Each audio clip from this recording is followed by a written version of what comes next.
back to the channel, Dadznight2cook, where we take everyday items from your pantry and your refrigerator and we make tasty, non-time consuming, everyday home cooked meals. If that interests you, remember to subscribe, to like, to share, to ring that bell so you can be notified when new videos have been posted up.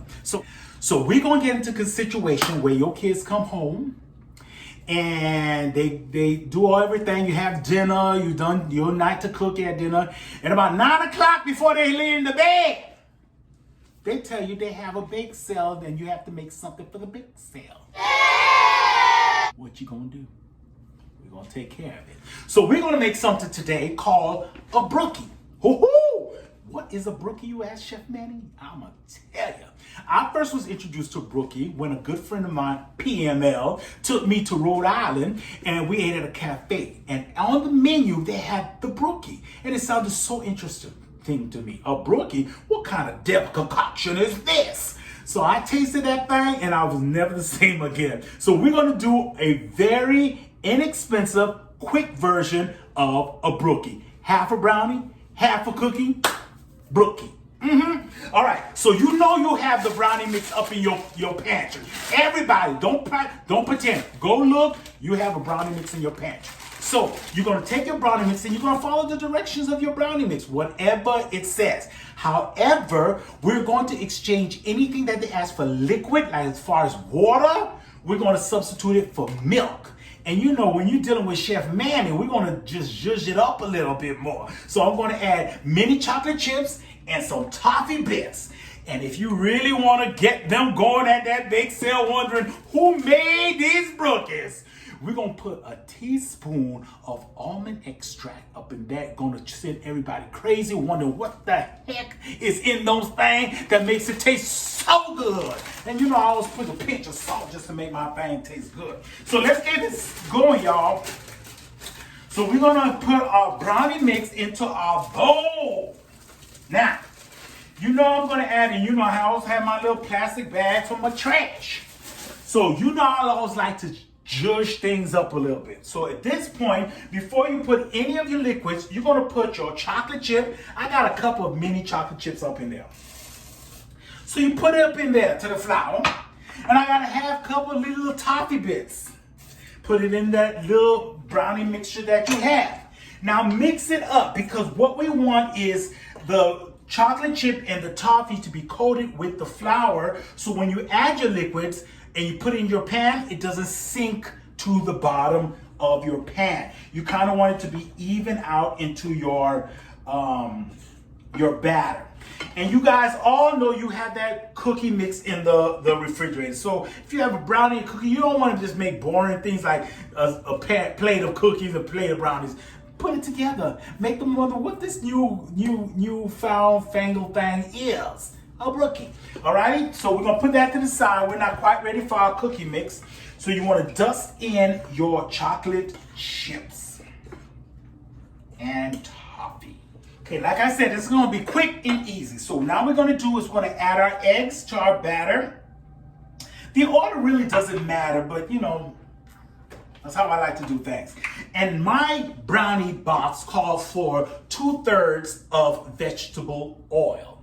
So I got a 1/3 cup here. I'm gonna add 2 of these to my brownie mix here. So easy peasy pumpkin wheezy. So we got our brownie mix, and I'm gonna add my 4th cup of milk. It asks for 4th cup of water, but remember we're going to substitute our water for our brownies. Now this milk is just going to make it, I think in my baked goods, when I substitute my milk, it just makes it a little richer, a little denser, a little fudgier, a little something. I'm going to have everybody at that big sale wondering where they can get some more of whatever that was, a brookie. And of course, I'm going to add my pinch of salt to just bring out the sweetness in it. I always do that, to just add that.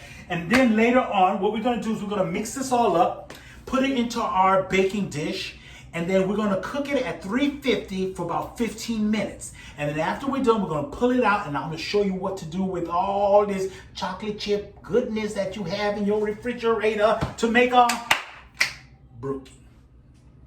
So we got our brownie all mixed and we're gonna put it into our bowl. I got a rather long pan that I sprayed with some Pam on it, or whatever baking or non-sticking spray that you have. It's a rather large, so it's gonna be a rather thin dessert because you wanted to go far with this bake sale. You know, you just don't want 9 pieces if you have a $9.13 pan. You just get 9 pieces. Here, you can get a whole dozen pieces of Brookie. So we're gonna add it to our pan and just spread it in there. Get it all in there. You know I like to scrape my bowls. I'm a big scraper. You know, every episode I'm talking about you scraping your ingredients into the bowl because we don't like them other cooking shows where they just pour it in and then they have like half of the batter still in the bowl. I don't understand what they're gonna do with the rest of the batter. I mean, like, I understand licking some of it, but the whole or half of the batter? Okay, so we've gotten our brownie out of the oven. We've been cooking it for about 15 minutes in a 350-degree oven. And we have our cookie mix out. Now, these come in little 24 squares. So what we're gonna do is we're just gonna cut it up a little bit and we're going to use that to spread around on top of our brownie mixture and then put it back into the oven and cook it for another 12 to 15 minutes.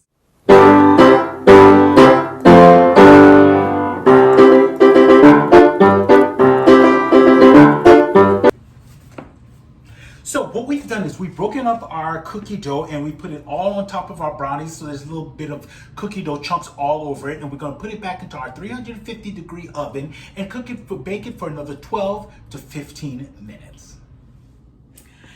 And so we've let our Brookie baked, cool on the counter, and we had a chance to cut them up. Like I said, I put them in a longer, thinner pan. So they're not too thin. I'd say they're about 1.5 inches, 2 inches thick. And I was able to cut 24 pieces out of this. So you send your kids home with 20, 12, 20, whatever, 15, and you save yourself a plate. So after one of your dad's night to cook, you have some dessert afterwards. Enjoy your Brookie, have brownie, have cookie.